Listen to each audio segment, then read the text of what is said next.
저는 만나이로 쓰고 있어요. 제 주변에는 이제 만나이 사용하고 있어요. 저희 한국만 한국식 나이를 쓰고 전 세계적으로 다 만나이를 쓰고 있어서 통일하는 게 좋다고 생각해요. 한국식 나이 쓰고 있습니다. 친구들 다 전부 다 똑같이 그냥 지금 나이 쓰니까 그 만 나이 하면은 그게 또 이상해가지고 학교에서 이제 한 살 일찍 들어가고 이런 게 있었으니까 빠른 이런 거 있으면은 좀 애매해서 그렇게 쓰고 있습니다. 안녕하십니까. 시사투데이 울산 이지양입니다. 2024년 갑진년 새해 첫 태양이 힘차게 떠올랐는데요. 청취자 여러분 모두 새해 복 많이 받으시고 건강한 한 해 맞으시길 바랍니다. 조금 전 나이에 대한 시민들의 생각도 들어보셨는데요. 예전에는 해가 바뀌고 1월 1일이 되면 의뢰 한 살 더 먹었다고 여기곤 했죠. 하지만 지난해 정부 차원에서 만 나이로 통일을 공식화하면서 이제는 사람마다 나이 계산과 셈법이 오히려 다양해졌습니다. 오늘 리포트 현장 시간에는 새해를 맞이해서 정부의 만 나이 통일 방침이 일상에서 얼마나 잘 정착됐는지 살펴보고요. 나이에 대한 시민들의 인식 차이도 알아보도록 하겠습니다. 이어서 한 주간 울산의 경제 이슈 살펴보는 경제 포커스 시간도 마련돼 있죠. 잠시 후에 함께해 주십시오.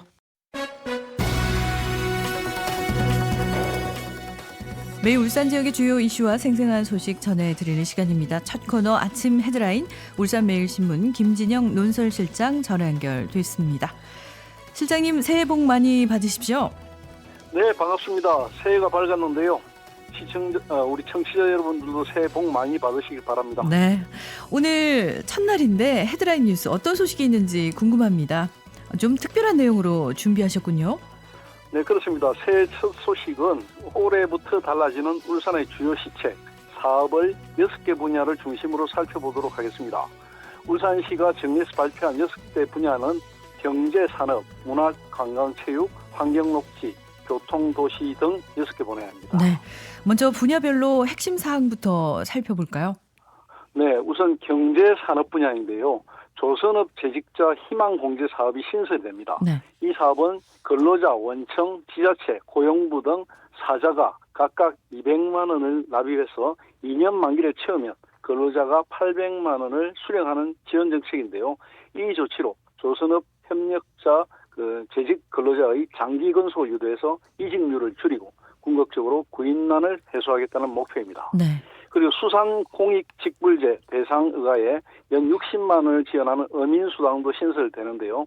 어업인들이 소득 안정을 도모하고 어업과 어촌의 지속적 가능한 발전을 도모할 계획입니다.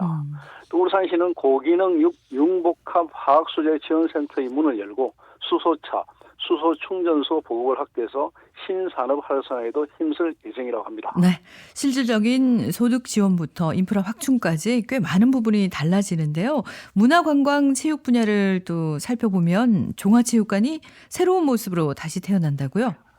네, 여러 가지 사업이 있지만 이 가운데 종합체육관의 리모델링 이게 굉장히 핵심인데요. 네. 우리가 모두가 함께 누리는 복합공간 종합이노베이션 센터가 올해 문을 열게 됩니다. 종합체육관 위치에 다목적 체육관, 그리고 도서관, 창업공간센터를 조성해서 스포츠와 문화, 정보통신이 접목된 새로운 공간으로 탈바꿈하는데요. 네. 특히 종합이노베이션 센터에 들어올 어린이 청소년 도서관은 기존 책만 보던 기능을 넘어서서 어린이 창작 공간과 3D 동화체험관, 인공지능 교육장 등 다양한 체험 공간이 들어선다고 합니다. 네, 종합체육관 하면은 기부 문화를 다시 생각하게 하는 아주 자랑스러운 그런 곳인데 기대가 되고요. 환경 녹지 분야도 많은 변화가 있군요. 네, 그렇습니다. 동물원 수족관법 이게 달라지는데요. 올해부터는 허가 등록 동물원 수족관이 아닌 시설에서 야생 동물을 전시할 수 없게 됩니다. 오락 목적으로 체험을 하는 행위, 만지거나 먹이 주기 이런 행위도 금지되고요. 네. 기존의 자원순환기본법이 순환경제사회 전환촉진법으로 전부 바뀌게 됩니다. 자원을 효율적으로 이용하고 폐기물을 순환해서 활용할 수 있도록 해서 지속 가능한 순환경제사회로 전환도 이뤄낼 계획이라고 합니다. 그렇군요. 많은 분들이 관심을 가지는 복지, 건강, 안전 분야의 변화로는 어떤 게 있습니까? 네, 우선 저출산, 탈출산 문제에 적극적으로 대처하기 위해서 건강한 임신, 출산과 육아를 위한 제도가 더욱 강화되는데요. 네. 기존의 출생아당 200만 원씩을 주던 다자녀 출산 가정 첫 만남 이용권 지원금이 첫째 아이 200만 원, 둘째 아이 300만 원으로 확대됩니다. 네. 올해 5세 아동에 월 13만 8천 원을 지원하던 어린이집 부모 부담 필요 경비 또한 내년부터는 4, 5세, 2025년에는 3세에서 5세로 대상이 점차 확대될 예정이고요. 네.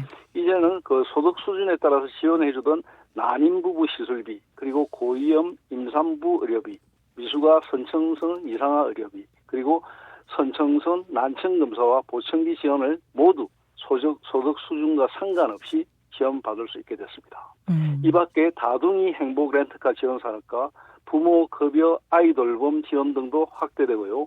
기초생활 생계급여 신청 기준도 완화되고 자활 근로급여가 단가 인상도 추진된다고 합니다. 네.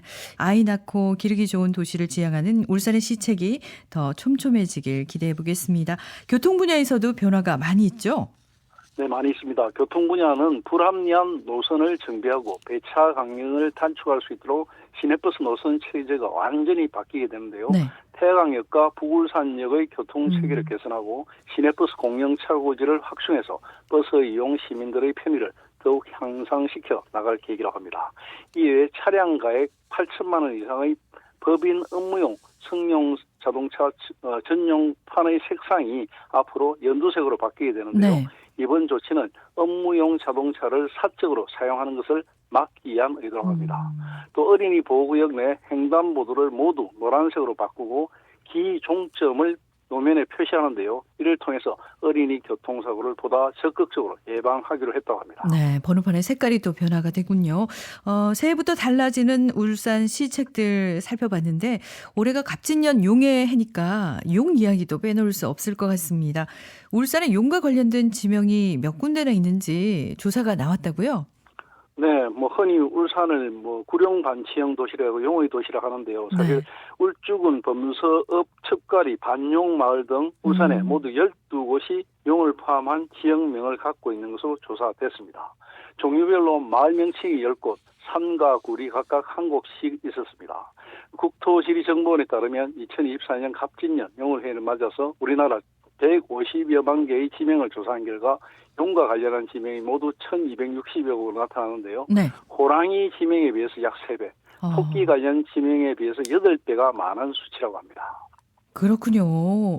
호랑이 관련 지명이 더 많을 것 같은데 그게 아니었네요. 네. 예. 그렇습니다. 특별히 우리나라에 용에 얽힌 지명이 많은 까닭이 있을까요?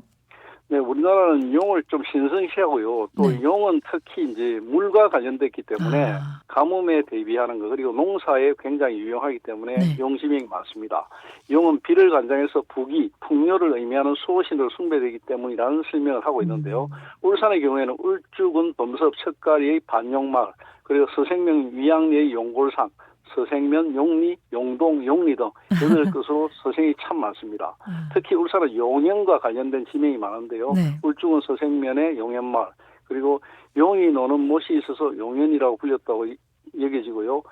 태화강에도 태화로 앞에도 이 용과 관련된 이야기들이 전설처럼 나오고 있습니다. 네, 용은 또 물과 관련이 깊군요.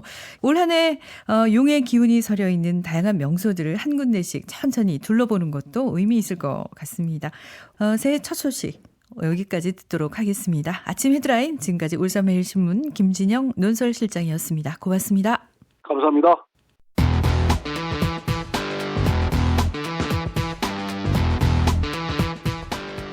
시사투데이 울산에서는 실시간 보이는 라디오도 진행하고 있습니다.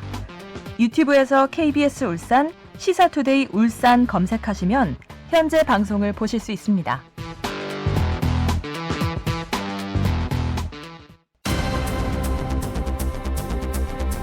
울산 지역의 다양한 현장의 목소리를 생생하게 담아서 전해드리는 시간입니다. 리포터 현장 이수민 리포터와 함께합니다. 어서 오십시오. 안녕하세요. 이수민입니다. 네, 새해 복 많이 받으십시오. 네, 감사합니다. 새해가 밝았는데 이수민 리포터가 올해 나이가 어떻게 되나요? 네, 만으로 23살이고요. 연 나이로 24살, 새는 나이, 그러니까 한국식 나이로는 25살입니다. 그냥 23살로 하겠습니다. 네. 이 나이를 묻는 간단한 질문에도 답변이 참 길어지는데 정부가 공식적으로 만나이 통일법을 도입한 지 반년이 넘었고 이번이 또 처음 해가 넘어가는 시점이거든요. 네. 근데 아직도 이 만나이를 계산하기 어려워하시는 분들이 많으시죠? 네, 잠깐 설명을 드리면 이 만나이 계산은 생일에 따라서 달라집니다. 올해 생일이 지났다면 현재 연도인 2024년에서 본인 태어난 연도를 빼고 생일이 지나지 않았다면 2024년에서 태어난 연도를 뺀 뒤 추가로 한 살을 더 빼면 자신의 나이가 되는 겁니다. 그런데 오늘이 새해 첫날이니까 1월 1일생을 제외하고는 생일이 지난 분들이 아무도 없겠죠. 네. 그러니까 아직 만으로는 2023년과 나이가 달라질 게 없는 겁니다. 네. 어쨌든 나이 셈법을 하나로 통일하겠다는 게 정부 방침인데 실제로 주변을 보면 만 나이가 잘 지켜지던가요? 네, 지난 10월에 실시한 한 설문조사에 따르면요. 10대에서 60대 국민에게 일상에서 어떤 나이를 쓰는지 물어본 결과 응답자의 36%, 즉 3명 중 1명만 이 만 나이를 쓴다고 답했습니다. 제 주변 어르신들만 봐도 일상에서 여전히 만 나이를 사용하는 경우는 좀 드물고요. 반면에 제 친구들의 경우엔 만 나이를 쓰는 친구들이 상당히 있어서 대화할 때 혼란이 생기곤 합니다. 제가 우선 MZ세대로서 젊은 층인 20대에서 40대에게 나이 계산법을 물어봤습니다. 함께 들어보시죠. 네. 저는 지금 만 나이로 쓰고 있어요.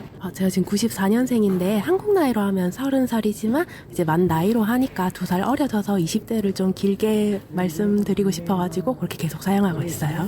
왜냐하면 세계적인 트렌드에 맞춰가지고 저희도 이제 헷갈리지 않게 만 나이로 사용할 수 있다는 점도 좋고요. 외국에 있는 다른 친구들이랑 얘기할 때 말하기도 더 편하고. 40대고요. 초반이고 저는 개인적으로는 만 나이 쓰고 있어요. 제 주변 이제 친구분 아니면 가족분도 다 만 나이에 대해서는 긍정적으로 생각을 하고 있어요. 일단 한 살 더 다 젊으니까 기분도 좋고 정책이 바뀌었으니까 쓰는 게 맞다고 생각을 하고. 네. 젊은 분들은 대체로 만 나이를 많이들 수용하는 것 같은데 반면에 연령대별로 각기 다른 계산법을 쓴다는 흥미로운 결과도 있네요. 네, 앞서 언급된 설문조사에 따르면요. 10대는 세는 나이, 즉 한국식 나이 계산법을 쓰는 비율이 모든 연령대에서 가장 높은 58%를 차지했는데요. 평균적인 만 나이 사용률의 2배에 달했습니다. 반면 사회생활을 시작하고 연애, 결혼의 정년기인 20, 30대에서는 일명 어려지는 효과가 있는 만 나이 사용률이 높았고요. 네. 조직에서 주로 핵심 역할을 맡는 40대에서 50대에서는 연륜 있어 보이는 세는 나이 사용률이 높게 차지했습니다. 네. 예, 연령대별로 본인 편이나 주변 상황에 따라서 나이 셈법을 골라서 쓰는 분위기군요. 네, 맞습니다. 아무래도 중년 무렵부터 이 나이대가 올라갈수록 새는 나이로 통하는 경우가 대다수였는데요. 바로 한국식 나이를 말하는 겁니다. 출생일 기준 1살부터 시작해서 해가 지날 때마다 1살씩 더하는 방식인데요. 전 세계에서 유일하게 우리나라에서만 사용을 해서 코리안 에이지라고 불리기도 하죠. 네. 여전히 사회에서는 이 코리안 에이지가 빈번하게 쓰이고 있었습니다. 함께 들어보시죠. 60대 후반 한국 나이로 계속 쓰던 거라서 익숙했어. 주변 사람들도 거의 한국식 나이 쓰던데 만 나이 잘 안 써요. 사람들이 모르던데. 한국식 나이 씁니다. 아니 그냥 기존 쓰던 거니까 그게 인식이 변하지가 않아요. 제 생각이. 지금 태어나는 애들은 이제 그렇게 사용하면 몰라도 지금 태어난 데는 나이 인정. 나는 이제 내대로 원래대로의 한국식 나이로 잡혀버렸죠. 한국식 나이 쓰죠. 우리는 주로 띠로 많이 얘기하고 아직까지는 또 불리한 것도 같고 기초연금이라든지 국민연금이라든지 이런 거를 전에는 그 나이에 도달하면 주는데 지금은 만 나이 생일이 지나야 모든 걸 할 수 있으니 완전 생일이 10월까지 기다려야 되는 거예요. 옛날에는 그 해가 되면은 1월달부터 65세 적용을 받았거든요. 이 만 나이와 세는 나이만 해도 한 번씩 헷갈리는데요. 아까 잠깐 언급했듯이 우리나라는 또 여기에 더해서 연나이라는 개념도 있죠. 네, 우리나라에서는 만 나이, 연나이, 세는 나이 총 3가지 나이셈법이 있는데요. 이 연나이는 2024년에서 태어난 연도를 뺀 겁니다. 원래 존재하지 않는 개념이라 법적인 셈법은 아닌데요. 다만 취약 연령을 가릴 때나 술, 담배를 살 때 혹은 병역 의무나 공무원 시험 응시 같은 행정적인 법률에서는 이 연나이를 사용합니다. 네. 일부 법률에서는 또 연나이를 사용하고 있는데 결국은 만나이 통일법이 시행됐어도 상황별로 연령대별로 각자 다른 계산법을 쓰고 있는 건데요. 전문가들은 이 상황을 어떻게 보고 있나요? 네, 전문가들도 의견이 좀 갈리는데요. 세는 나이를 인정하자. 한국어는 높임법이 발달한 언어라서 세 모두 다 함께 나이를 먹어야 언니, 동생 같은 호칭어를 유지할 수 있다. 이런 입장이 있고요. 반대로 한국어도 세계적인 트렌드를 따라야 한다. 시민들의 인식을 개선해서 만 나이가 정착하도록 해야 한다라고 이렇게 제언하는 입장도 있습니다. 관련 내용은 울산대 국어국문학과 성종범 명예교수 통해서 들어보시죠. 원래 만 나이 사용이 권장된 것이 1962년 당시 그 송여창 내각 수반의 담화를 통해서 정부기관, 국책기업에서는 만 나이 사용을 지시하고 국민에게도 협조해 줄 것을 당부했지만 그게 의무사항이 아니었기 때문에 국민은 대체로 이 세는 나이를 써왔다고 할 수 있을 겁니다. 민법상 법정 나이는 만 나이로 통일되어 있고 또 만 나이 사용이 세계적인 추세이거든요. 그러니까 그것을 세는 나이로 돌리기는 아마 어려울 겁니다. 그래서 차츰 일상생활 속에서 그것을 정착시키는 노력이 필요할 텐데요. 이 환갑 혹은 폐갑 같은 것들은 자기가 태어난 해에 갑자가 60년이 지나서 다시 돌아오는 것이거든요. 그런데 우리가 그 세는 나이로 본다면 그 61세란 말이죠. 그런데 만 나이로 따지면 그것이 60세가 되게 되어서 한 살 낮아지는 어떤 그런 것으로 인식을 바꿔야 되겠죠. 네. 만 나이로 통일하려는 시도가 이미 61년 전에도 시행됐었군요. 그랬는데도 일상에서 제대로 이루어지지 않아서 이번 정부가 또 한 번 만 나이 통일을 선언한 거죠. 네, 그런데 이번에도 역시 젊은 층을 제외하고는 외면받고 있는 상황입니다. 심지어 앞서 들으신 성종범 교수도 만 나이 통일이 돼야 한다고 주장하지만 본인은 일상에서 세는 나이를 쓴다고 밝히기도 했는데요. 네, 그렇지만 민법상으로 만 나이 사용이 강제된 만큼 또 세계화가 가속화되는 만큼 만 나이를 쓰는 연습이 필요할 것 같습니다. 아직은 어색하다는 여론이 우세하지만 바로 지금부터 태어난 세대가 차츰 성장하면서 앞으로 자연스럽게 자리 잡게 되지 않을까 이런 생각을 또 해봅니다. 네. 리포터 현장 오늘은 새해를 맞이해서 정부의 만 나이 통일 방침이 얼마나 잘 지켜지고 있는지 살펴보고요. 나이에 대한 시민들의 인식 차이도 알아봤습니다. 지금까지 이수민 리포터였습니다. 고맙습니다. 네, 고맙습니다.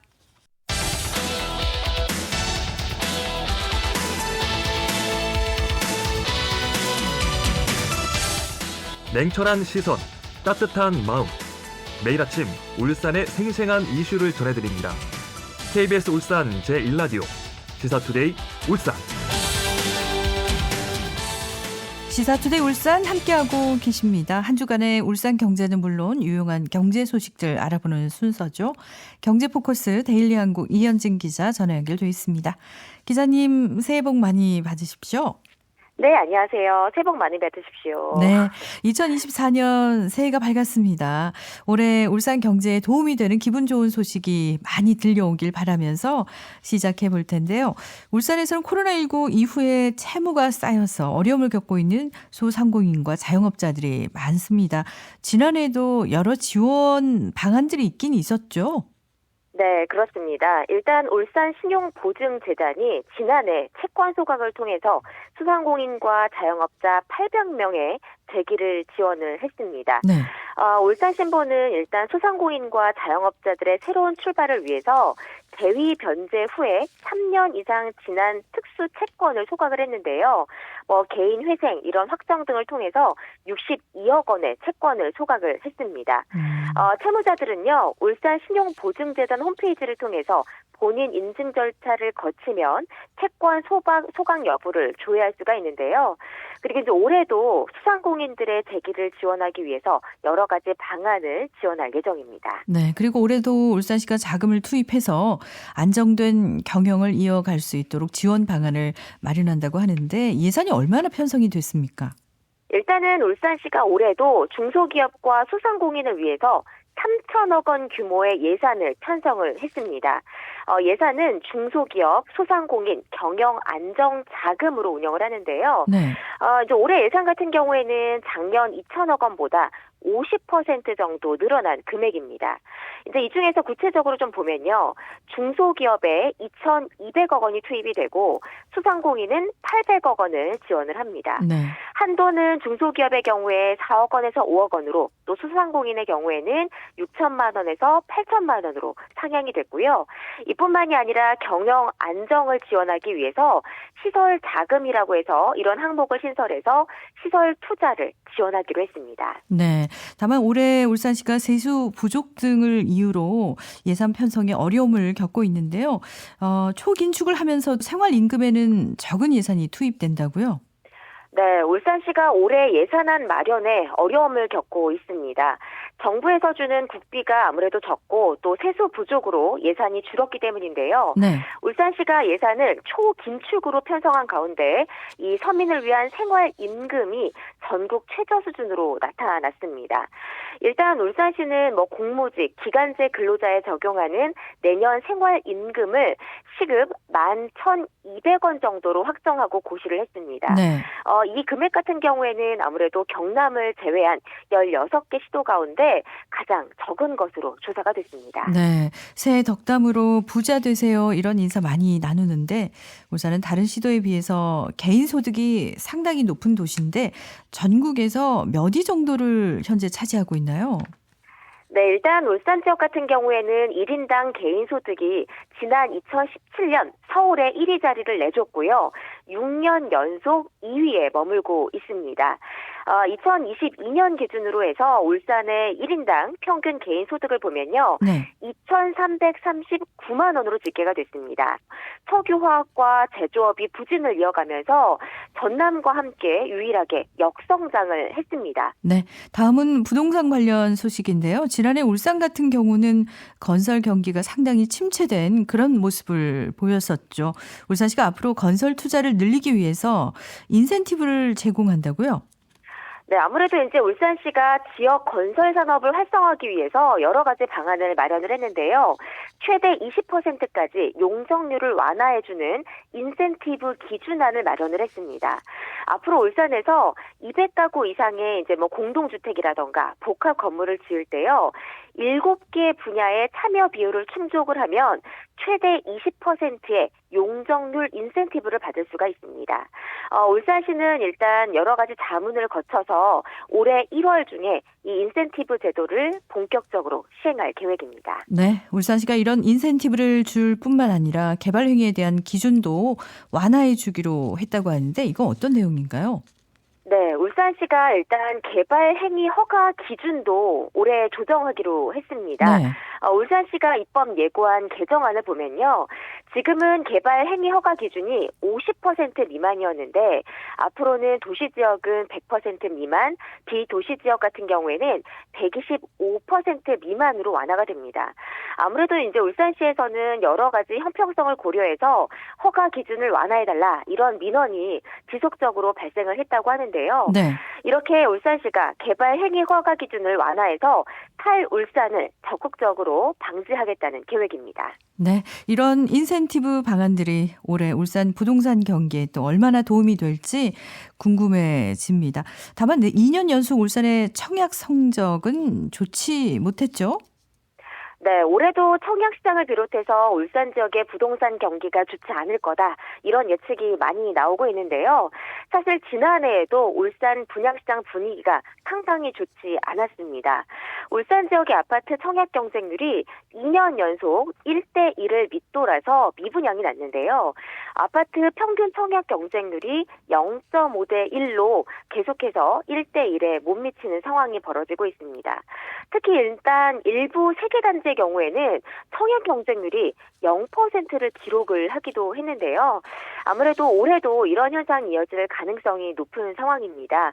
고금리가 계속 이어지고 있는 데다가 건설 경기 침체 그리고 고분양가 이슈까지 겹치면서 울산 분양시장은 올해 좀 저조한 흐름을 이어갈 것으로 예측이 되고 있습니다. 네, 오늘 경제 소식은 여기서 마무리하겠습니다.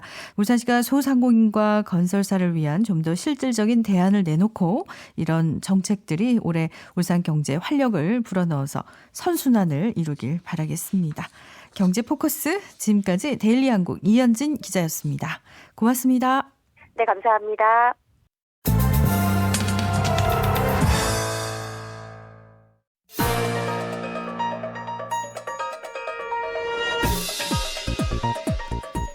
(2024년) 갑진년 새해가 밝았습니다. 올해가 갑진년 청룡의 해인데요.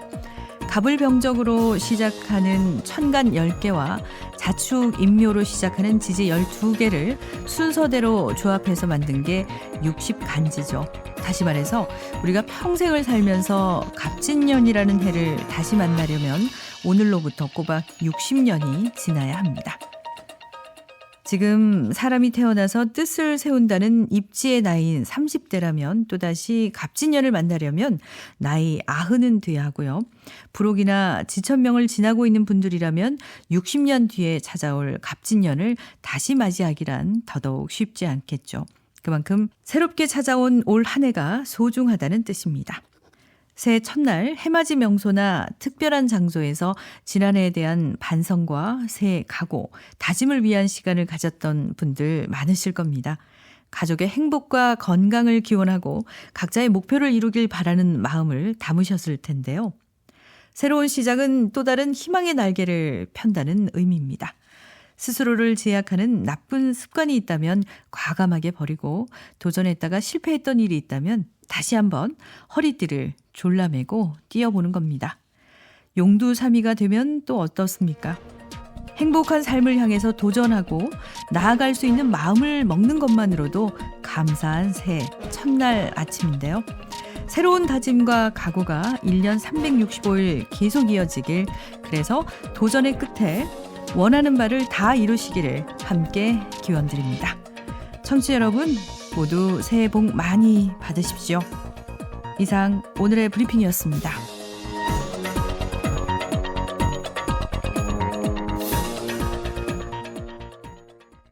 네, 1월 1일 월요일에 함께한 시사투데이 울산, 오늘은 여기서 인사드리겠습니다.